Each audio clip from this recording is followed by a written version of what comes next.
morning. Thanks everyone for tuning in today to the Oregon Zoo Facebook Live event, coming to you today from the Insect Zoo. My name's Zach, and I'm going to show you just a few of the critters that we've got here that kind of make this place their home. Before we get started, I just wanted to say we thank everyone for their support, and we know these times are kind of crazy, but if possible, we do have a donate button here on the video that you can click on. And your donations and support really mean the world to us. It lets us bring these cool animals directly into your home like this and provide them with just the best care possible. So we really appreciate it. With that being said, we're going to go ahead and get started and talk about some of these cool critters we've got here. So who do we have here? So this is a dead leaf mantis, and she is from Malaysia. And as you guys can see, she looks just like a dead leaf. This is a female mantis. The males are a little smaller.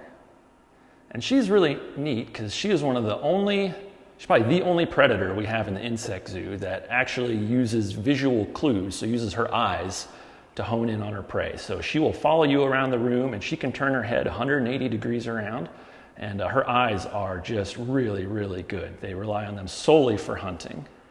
So Waverly is asking, how fast is this mantis? So you could easily outwalk her, but in a sitting position. So what she'll do, she's an ambush predator. So you can see these big raptorial forelegs right here with all these little spikes on them. She will sit on a tree or a flower, and when prey walks by her, she sees it with these just incredible eyes, and then she'll flash out those legs and she will grab the prey really quickly. So she's fast that way as an ambush predator, but just walking, this is about top speed. Kathy's asking what she eats. In the wild, she would eat just about anything she can catch. Mantids have even been known to catch small hummingbirds out of the air. But typically, she will eat small invertebrates, crickets and flies and spiders and anything that happens along her way. Here at the Insect Zoo, we feed her crickets twice a week. Mark's asking how long she'll live for. So she will live right around a year. It takes about 6 months for them to become mature adults, and then they'll actually live for about another 6 months to maybe a year after that, so a year to year and a half. For a mantid, these guys are relatively long-lived. Scarlett's asking if she can bite. So she doesn't really bite. She does have tiny little jaws, but to us, mantids can't really hurt you. Even these big, scary-looking forelegs can't really do us any damage. It is possible to be bit and get a little bit of a poke from one, but only if you really spook one. And she's feeling pretty good right now. Camille is asking if she can fly. She kind of flutters, but yeah, she can kind of fly a little bit. Hopefully we won't see that here, because then I'll have to chase her down. But yeah, she can raise these wing covers up, and she can kind of flap around a little bit and fly. Oliver and Finn are asking, how does she catch her prey? So she uses her eyes first to locate them, and then these big long legs that she's using to kind of pull herself around with, she will shoot those out really quickly, and she will snare her prey with these big spines. I don't know if you guys can see the spines right there. Those are what she uses to kind of spike her prey in, and then she eats them alive. So Lincoln is asking if he can find bugs like this in his yard. So you can't find this particular mantis species in your yard, but we do have Chinese mantids here in Oregon, and you will see them pretty commonly here as the weather starts warming up. You might see some of their ootheca, which are their egg casings. They overwinter as eggs, and then in the spring, those babies start to hatch out as it warms up. And then, yeah, you'll start to see mantids all over. A lot of people will have these in their gardens because they eat a lot of the harmful insects that attack people's flowers. Keith's asking what her name is. Her name, so we tend to not name most of our animals up here just because we have a lot of them. But if you guys have a good name for her, you guys can leave it in the comments, and maybe we'll take a vote. Misha wants to know, how many eggs does she lay at a time? So she only lays one egg case. But in that egg case, depending on the species, you can have anywhere from a few dozen to probably almost up to 100 or more coming out of one egg case. So Delaney wants to know, is she solitary or does she hang out with other animals? She is solitary. Mantids are very solitary, and you guys have probably heard stories of a female mantis eating her mate after they breed, and that can and does happen sometimes. So we don't put mantids together because they tend to eat each other. Nicole's asking what a mantis's predators are. Other mantids, other things that eat small invertebrates can be lizards, birds especially, which is why she's so camouflaged. So birds don't see her. And I don't know if you guys have been able to see what she's been doing. Sometimes when she walks, she does this cool back and forth rocking motion with her body. And that's to help her blend in, just looking like a leaf blowing in the wind. And that's just another form of camouflage. So Bryn's asking if she has good eyesight. And can you also point out where her eyes are? We had another question about She has superb eyesight. She actually has 5 eyes. She has 2 compound eyes, and she might not like me getting real close to them, but they're those kind of bulbous looking things on the sides of her head. And then in between that, she has 3 really tiny little eyes that kind of just help her sense motion and light. But she doesn't get good images from those. So Oliver's asking, how many insects do you have here at the insect zoo?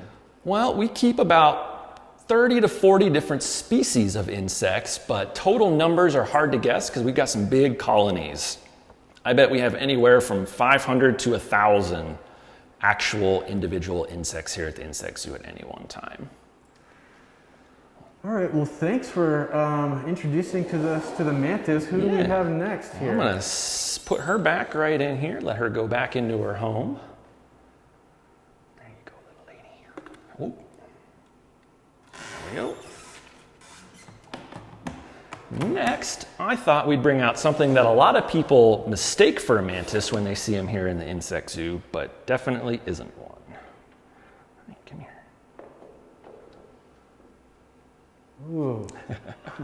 So this is an Australian walking stick. And we've got a couple different species of walking sticks here at the insect zoo, but this particular species is a lot of people's favorites. And they've got a lot of cool, neat tricks that help them kind of survive out there in the wild. A lot of people think she's a mantis because, at least with our dead leaf mantis, she's kind of a similar color. And these guys a lot of times will hold their abdomens kind of curled up like that, so a lot of people think they look just like a mantis. She is not related though. She holds her abdomen kind of curled like that because she's trying to mimic a dead eucalyptus leaf. She lives in the eucalyptus forests of Australia and she eats eucalyptus leaves. Here in the insect zoo, she eats blackberry leaves. And that is it. She likes to climb.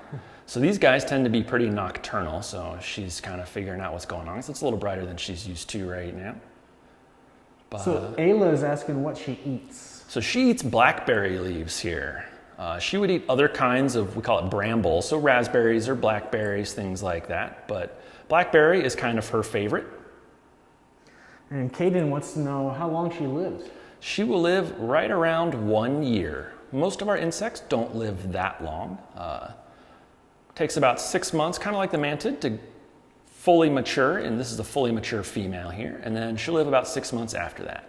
And in that 6 months, she may lay a couple hundred eggs, and her eggs are pretty cool.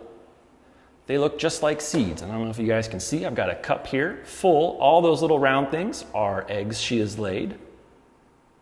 And those eggs look just like seeds, and those seeds those eggs she will hold right here. This is called an ovipositor. And every night she will flick them away, and she can flick those eggs up to about 6 feet. And they'll sit on the ground for about 6 months, and then they'll hatch into a tiny little baby walking stick. So Ellie's asking if she's related to a scorpion. Can you tell us a little bit about the difference between insects and scorpions? Well, they're quite different. Insects, as you can see here, have 6 legs. She's got 1 pair, 2 pair, and 3 pair right there. They have 3 different body segments. Arachnids, which are scorpions are, and spiders and vinegaroons, have 8 legs, have different body segmentation, and a few other different body features as well. Oliver and Milo is asking if she has teeth. She doesn't really have teeth per se. She has kind of chewing mouth parts that are right in there. And they're hard enough to let her chew leaves, but she couldn't bite. She doesn't fly. She's not venomous or anything like that. She doesn't pose any risk to us. Only if you're a blackberry leaf. Jenny's asking, what's the difference between the male and the female? How do you know this is a she? So females, they look just like this. They're big and they've got these real short little wings right here and they're really spiky. Males are long and skinny and they have really big wings. They don't have any of these kind of spikes on them and they actually can fly around. And they'll do that when they're looking for a mate.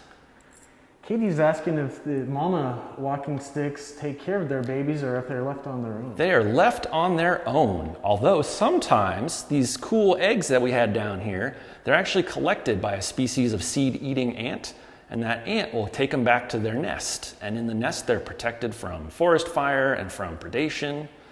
And 6 months later, those baby walking sticks hatch out, and they are actually perfect mimics of the ant species that collects them. But that's as close as any of these baby walking sticks will get to kind of parental care. Vita's asking if it tickles to hold her like this. It does tickle a little bit. I'm pretty used to it though at this point. But yeah, if you're not used to it, it can be very tickly. And Nicole is asking if they bite. Nope, they don't bite us. They can't really bite people. They don't have the jaws for it. So Michael, Hannah wants to see the eggs again. Can we take another quick look here? And she can lay anywhere from probably 1 to 200 eggs over her lifetime, if not even a little more. Zach Samantha's asking, how do you know so much about bugs? Well, I've been the insect zookeeper up here for a little over 2 years now, but insects are really not only my job, but also kind of my passion. I like these guys a lot. I think they're an underloved group of animals. So I spend a lot of time just reading about insects, papers and books and things like that, because I really like to. And I figure the more I learn, the more I can kind of teach you guys and help spread the love for insects and bugs and cool little things like this. So Zach, who are we going to meet next here? Well, next, I think we should do one of my personal favorite animals in the insect zoo. We're gonna bring him out right here. Hi, little buddy. Come here. All right. All right. Who's this? So this is a Vinegaroon. And we were just talking about arachnids, and this is an arachnid. Its closest relatives are spiders. Even though it looks a lot like a scorpion, it's more closely related to spiders than scorpions, but they are all arachnids. And like arachnids, oh, sorry about that, guys. They have 8 legs. So they've got 1, 2, 3 pairs of walking legs, and then these big, long, skinny things that look like antennae. They're actually a modified set of legs, but they use them just like antennae. And you can see them kind of feeling me out right here. They use them, they're covered in little sensory hairs all over, and they will push those into burrows and kind of feel out their way ahead of them, because these guys don't see very well, and they only come out at night usually. But they use them just like antennae. And this guy, I think he's really cool. This is a US native insect. If you were to go down to Arizona and New Mexico, you can go out at night, you could actually find these guys. And a lot of people don't realize that we've got some really cool stuff here in the United States. So for the folks just tuning in now, can you tell us again what this animal is called and what it's related to? So this is a Vinegaroon.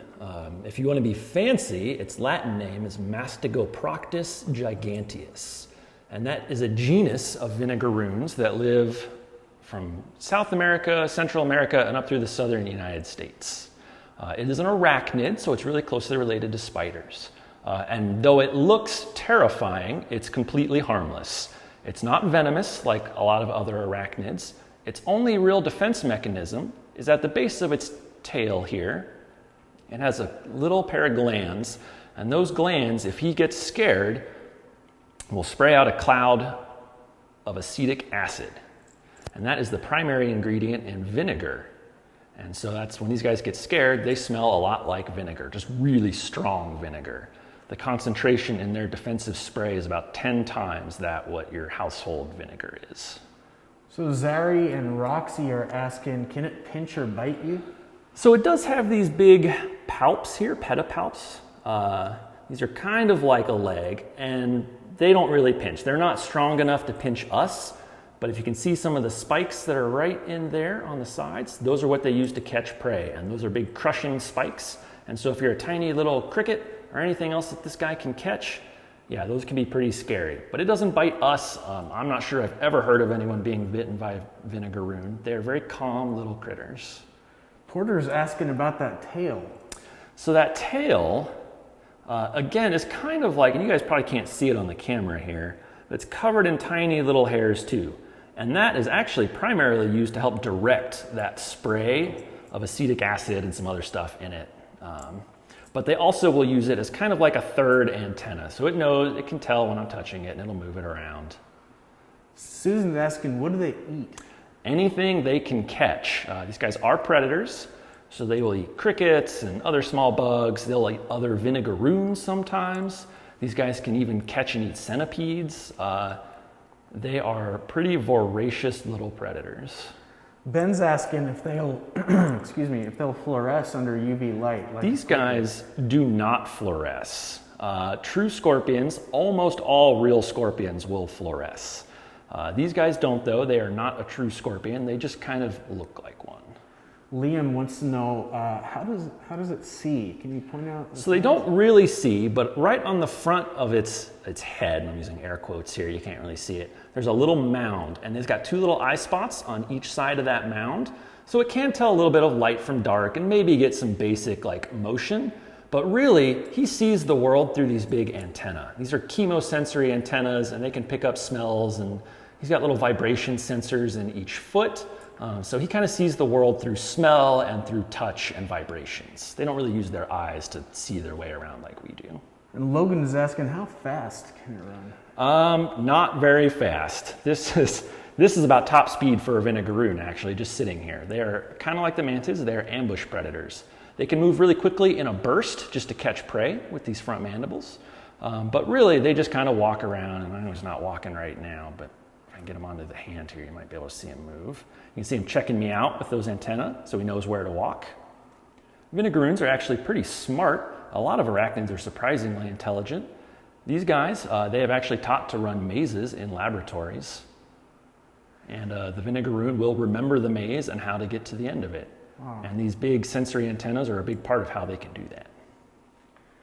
We'll take one last question before we meet our last resident of the insect zoo here. It was, can they jump? These guys don't really jump. Nothing like the mantis we had earlier. These guys are much heavier, much less limber and nimble, so they don't really jump. They do burrow though, and that is what they use these big claws for. And when they're not using them to catch prey, they will dig out big burrows, and that is where they spend their day. And then they'll come out at night. All right, so we have one more resident of the insect zoo to meet. And while you're getting it out, Angelica is asking, how did you get your job? She wants to do what you do. Oh man, well, I'm lucky. It's like the best job in the world. I went to school for this for a long time, but I also volunteered in zoos. And I've been volunteering in zoos since I was probably 10 years old. I was fortunate to have zookeeper parents, so I've been kind of around this field since I was a little kid. And I knew from the time I was, 5 years old that this is something I would like to do with my life. But go to school. Wildlife biology is a great way to kind of get your feet wet as far as learning about animals. And volunteer in zoos as much and as often as you can. So our last critter here is a giant African millipede.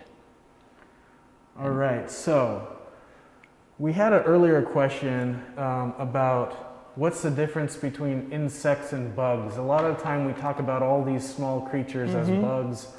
Yeah, and that's kind of a term that's thrown around a lot. All things that are small and creepy are bugs.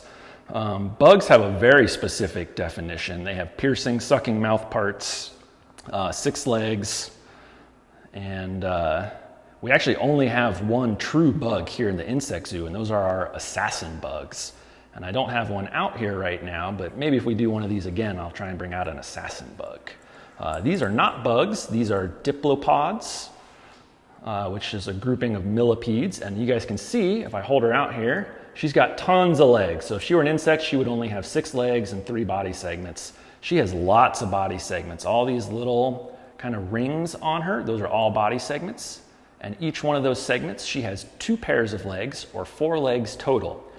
That separates her from the centipedes. Centipedes only have 1 pair of legs, or 2 legs per body segment. So Jonah and Sile are asking, how many legs does she have? Oh, that's hard to say. I'll hold her here if you guys want to count. Just kidding. Typically, these guys have anywhere from 50 to 200 legs. There are some millipede species that have more. I think the most I've ever heard of is one species has around 750. But no millipede has 1,000 legs, even though their name would have you think otherwise. It just kind of more refers to how it looks like they have 1,000 legs. So Ellie is asking, can a millipede hurt people? And can you talk a little bit about the difference between millipedes and centipedes, because a lot of people... Yeah, for sure. So a millipede here is what we call a detritivore. And that means that they're out there eating dead things, old leaves, old decaying wood, things like that. A centipede is venomous and is a predator. So a centipede is going to be out there eating other insects, and it's going to kill those insects and it's going to eat them. Millipedes don't do that. They're just pretty peaceful little herbivores. The only thing a millipede could do that could potentially hurt a human is along their sides here, and you guys probably can't see it again, but they have a line of pores called ozophores, and they're really tiny little holes. And if a millipede gets scared, they can secrete a cyanide-based poison out of those holes. And this particular species isn't very dangerous to us, but we have a native species that is actually called the cyanide millipede, and it is very cool. It's very pretty. If you guys are out in our local parks, you might happen to come across them. They have bright yellow segments down the sides of their body, and they're kind of flattened. We would say they're dorsolaterally flattened instead of this rounded shape for millipedes. But they're important decomposers of a lot of our conifer needles. JJ is asking if these are bad for your garden, and can you also tell us a little bit about how millipedes help? Well, you're probably you won't see any of these guys in your garden, but most millipedes, they're not there, thank you for that millipede, eating your plants. They're eating dead things, things that have already died, so you're not going to have to worry about them chowing down on your plants. These guys tend to live underground or under the leaf litter. And in the wild, they're super important decomposers. So without them, a lot of the nitrogen that's available in our conifer forests would just sit there unusable to plants. But our native millipedes are out there breaking that down and making it usable for the ecosystem again. So Ellie's asking if they're always black. This particular species, yes, will always be kind of black or maybe a light brownish. But millipedes in general can come in a bunch of different colors. There are reds and yellows. Some are even almost iridescent looking. But yeah, you can even get ivory millipedes, which are kind of almost white. All kinds of colors for millipedes in general. So how big do these get? So this is a full-grown adult pretty much. So this particular species will range from about 5 to 7 inches. Some millipede species, there's another species of African millipede that also is called a giant African millipede, can be almost a foot long. So they can be quite large. Our native species, though, like the cyanide millipede, is only a couple of inches. So Zach, we'll take one last question here. It's how can people help some of these small creatures that live in our backyards in and around our property? For sure. If you want to encourage invertebrates to show up in your garden, first, obviously, don't use any kind of pesticides in your garden. A lot of people rely on natural predators like praying mantids and ladybugs to kind of deal with their pest animals. But just by not spraying your lawn and your garden, you're doing insects a huge help. After that, planting pollinator-friendly plants is super important. Planting native plants that our native pollinators really like is hugely important. You can also leave leaf litter in your backyard. If you guys have some big trees in your yard, instead of raking those all up and either, paying your garbage service to dispose of them or whatever, you can actually just leave those in your yard. And lots of invertebrates love leaf litter, beetles especially. Old hardwood, if you just leave piles of it in your yard, you're going to get all kinds of beetle grubs and native things taking advantage of that habitat you're creating for them. Well, thanks again, Zach, so much for showing us around the insects. For sure. Thank you guys for tuning in. It's been a lot of fun.